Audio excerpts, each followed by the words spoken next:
तर नमस्कार मित्रांनो, सर्वांना जय हिंद व जय महाराष्ट्र. मी स्वागत करतो आपले माझ्या यूट्यूब चॅनलमध्ये. तर जास्त वेळ या ठिकाणी न घेता मित्रांनो तुम्हाला महत्त्वाची माहिती सांगणार आहे. तर महत्त्वाची माहिती आपल्या महिला सुरक्षा रक्षक यांच्यासाठी आहे.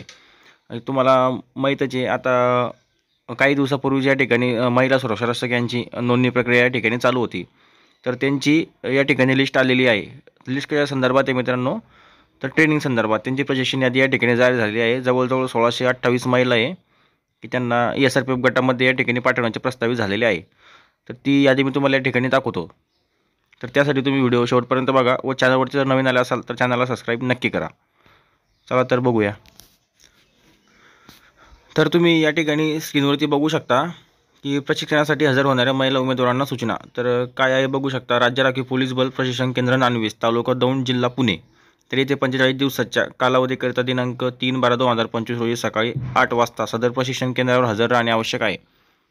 तर या ठिकाणी तुम्ही सुरुवात होणार आहे 3/12/2025 या तारखेपासून तुम्हाला इथे बोलवलेलं आहे.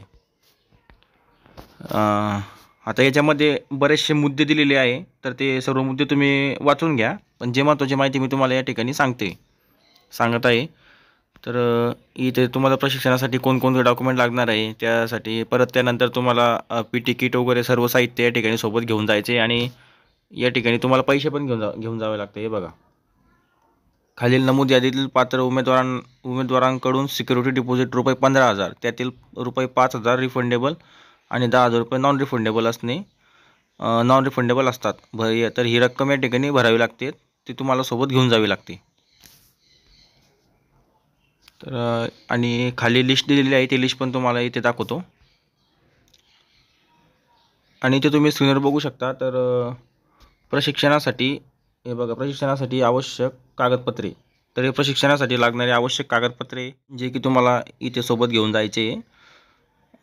मूळ प्रतीसह प्रत्येकी एक झेरॉक्स प्रती आणि स्वतःचे पासपोर्ट साईजचे एक फोटो. जेवढे पण डॉक्युमेंट दिले हे सर्व ओरिजिनल आणि त्याच्या प्रत्येकाचे 2-2, 3-3 झेरॉक्स तुम्ही या ठिकाणी घेऊन जा. आणि काही पासपोर्ट साईजचे फोटो पण तुम्ही घेऊन जा. आणि या ठिकाणी काही साहित्य पण दिलेलं आहे, ते साहित्य पण तुम्ही बघा. ह्या सर्व PDF तुम्हाला आपल्या टेलिग्राम चॅनलच्या आपलं यूट्यूब चॅनलच्या डिस्क्रिप्शनमध्ये मी टेलिग्राम चॅनलची लिंक टाकलेली आहे, त्यामध्ये तुम्ही ॲड होऊ शकता. ही सर्व तुम्हाला PDF त्या ठिकाणी उपलब्ध होऊन जाईल.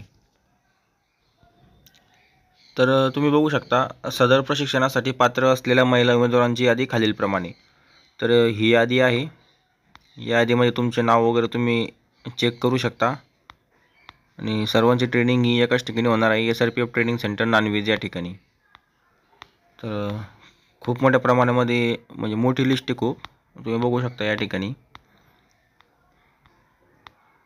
तर यासाठी काय काय डॉक्युमेंट लागतं, काय काय साहित्य लागतं, काय नाही, सर्व PDF दिलेलं आहे. तुम्ही आपल्या महाराष्ट्र राज्य सुरक्षा महामंडळाच्या वेबसाईटवरती जाऊन सुद्धा या सर्व PDF मिळवू शकता. तर बघा, ज्यांना आता ट्रेनिंगसाठी बोलवलेलं आहे त्यांनी तयार राहावे व डॉक्युमेंट हे लवकरात लवकर तयार करून ठेवावे. तर खूप मोठी यादी, तर हीच माझी तुम्हाला द्यायची होती. आता हे तर झालं महिलांच्या बाबतीमध्ये. पण आता आपल्या पुरुष उमेदवारांचं काय. आता बऱ्याच पुरुष उमेदवारांचा हाच प्रश्न आहे, सर 9,441 मधल्या उमेदवारांना कधी ट्रेनिंगसाठी बोलवणार. तर या संदर्भात तर अजून काही ऑफिशियल माहिती समोर आलेली नाही आहे मित्रांनो. पण आता महिलांचा जर का विचार केला तर आत्ताच 69 नंबरची बॅच महिलांची झाली आणि परत 70 नंबरमध्ये महिलांनाच बोलवलेलं आहे. कारण याचं कारण असं आहे मित्रांनो की आस्थापना पण वाढत आहे आणि आस्थापनांनी केलेली महिला सुरक्षा रक्षक यांची मागणी, त्यामुळे महिला सुरक्षा रक्षकांना या ठिकाणी ट्रेनिंगसाठी लवकर पाठवत आहे. तर त्यामागचं कारण हे, या संदर्भात मी यापूर्वी तुम्हाला व्हिडिओच्या माध्यमाद्वारे माहिती कळवलेली होती की आस्थापनांनी महिला सुरक्षा रक्षक यांची मागणी जास्त केलेली आहे. तर यामध्ये कसं आहे मित्रांनो, आता महिलांची जास्त मागणी केली तर महामंडळ महिलांची बॅच काढते किंवा पुरुषांची मागणी केली तर महामंडळी पुरुषांची बॅच काढते. पण या ठिकाणी एक जर का विचार केला मित्रांनो, तर महिलांची बॅच ही फक्त एका ट्रेनिंग सेंटरमध्ये सर्व महिलांना बोलण्यात आलेलं आहे. आणि इतर ट्रेनिंग सेंटर म्हणजे SRPFचे जेवढे पण ग्रुप आहे तेवढे सर्व इथे आपण बघू शकता की खालीच आहे सध्या तरी. तर विचार कधी केला मित्रांनो, तर पुरुषांची सुद्धा ट्रेनिंगची यादी या ठिकाणी पडण्याची शक्यता वाटत आहे. तर त्या संदर्भात पण लवकरच माहिती उपलब्ध होईल मित्रांनो. मला पण माझ्या माहितीनुसार असं वाटत आहे की पुरुषांची सुद्धा लवकरात लवकर या ठिकाणी ट्रेनिंग सुरू होण्याची शक्यता आहे. फरक फक्त एवढाच आहे की ऑफिशियल माहिती म्हणजेच कार्यालयाकडून या संदर्भात अजून कुठलीही माहिती प्रसारित झालेली नाही, म्हणून मी या ठिकाणी तुम्हाला इथे 100% सांगू शकत नाही. पण माझ्या माहितीनुसार की मला असं वाटत आहे की पुरुषांचीसुद्धा लवकरात लवकर या ठिकाणी ट्रेनिंग सुरू होऊ शकते. तर हीच माहिती तुम्हाला द्यायची होती मित्रांनो.